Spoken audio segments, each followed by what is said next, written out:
네, 여러분들은 병태생리학을 왜 공부하세요? 설마 공부가 좋아서? 괜찮으신 거죠?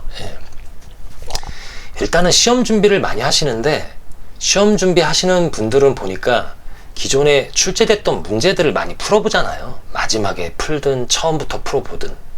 그러면서 이 내용을 기억해요. 그래서 문제가 출제됐을 때 그 기억력을 가지고 그걸 해결합니다. 그죠?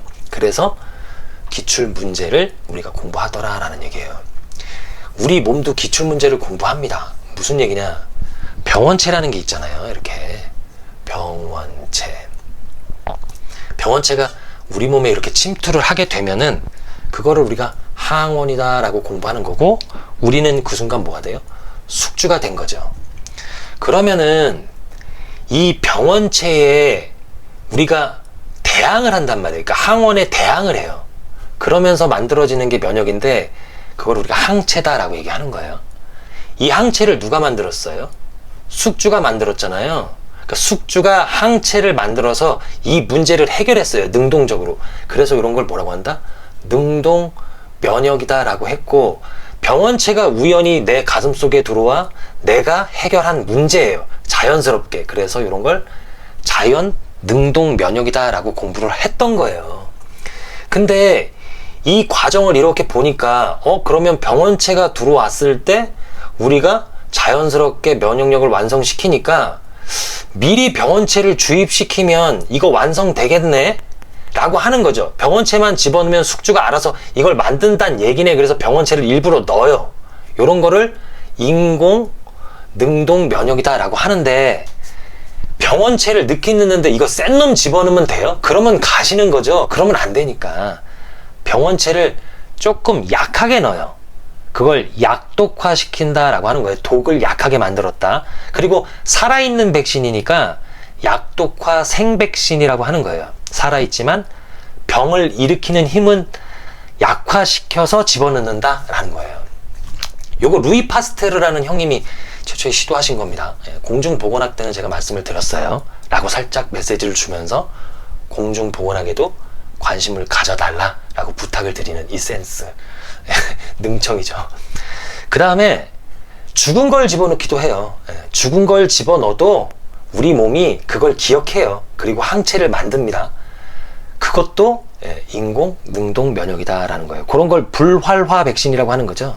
어떤 거는 살아있긴 한데 병원체 전체를 집어넣지 않고 그냥 조각만 집어넣는 것도 있어요. 그런 걸 단백질 서브 유닛이다 라고 해요. 그래서 단백질 서브 유닛 백신이다 라고 하는 거예요. 그 다음에 이제 유전자 백신 같은 경우에는 여러분들이 이미 다 경험을 했습니다. 코로나 mRNA라는 백신.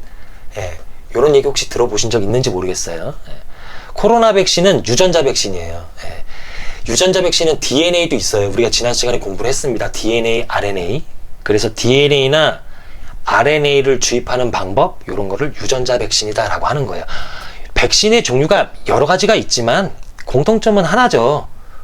위험성을 낮춘 적의 정보, 즉 병원체를 미리 보여주는 거예요. 훈련을 시키는 거예요. 그래서 인공 능동 면역을 완성시킨다. 이런 거 이제 백신, 예방 접종이죠. 예방 접종 이런 거죠. 그쵸? 근데 신생아한테는 예방 접종하기 어렵거든요. 그 병원체가 들어오면 속수무책으로 당할 수밖에 없으니까 뱃속에서 엄마의 태반을 통해서, 그 다음에 출생했을 때는 모유 수유를 통해서 엄마가 만들어 놓은 항체를 아기에게 줍니다. 요거는 능동 면역이 아니죠. 아기 스스로 만든 게 아니잖아요. 요런 걸 수동 면역이다 라고 하는데, 조작한 게 아니라 엄마로부터 자연스럽게 간 거기 때문에 이건 자연 수동 면역이다 라고 하는 거예요.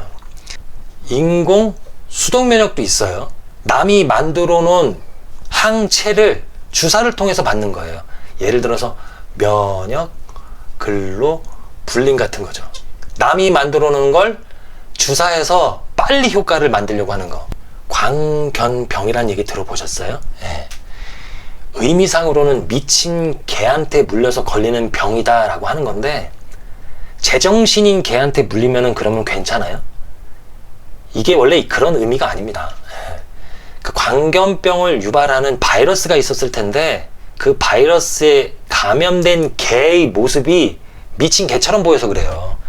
흥분하고 주인을 공격하고 유연, 침을 흘리는 모습, 이런 모습에서 미친 개 같다라고 해가지고 관겸병이라고 했어요.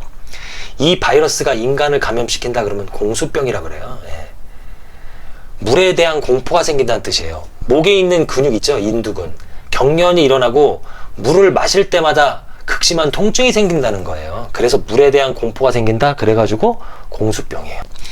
이 바이러스가 숙주에 침투를 한다? 그러면은 감염이 돼야 되는데 시간이 걸려요. 한 1에서 3개월 정도. 잠복기가 길다는 뜻이에요. 중추신경까지 이동하는 데 있어서 시간이 많이 걸리고 잠복기가 길다. 그러므로 백신을 접종해도 된다라는 얘기예요.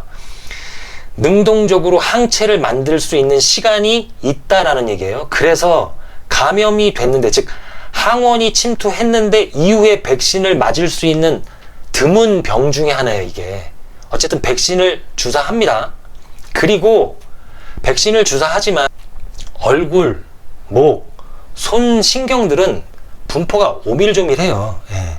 그래서 뇌와 가까운 부위 있죠. 여기는 잠복기가 짧아요. 그러니까 백신을 통해서 인공 능동 면역을 완성시키기에는 시간이 좀 걸리니까, 그래서 면역 글로불린을 같이 주사해요, 백신에다가. 그러니까 인공 수동 면역, 인공 능동 면역법을 같이 쓰는 방법이에요, 이게. 예. 그래서 이런 것들 때문에 오늘 면역 방법에 대해서 조금 분류해서 공부를 해봤어요. 예. 오늘 여기까지 할까요? 예. 저는 항상 여러분들 편입니다.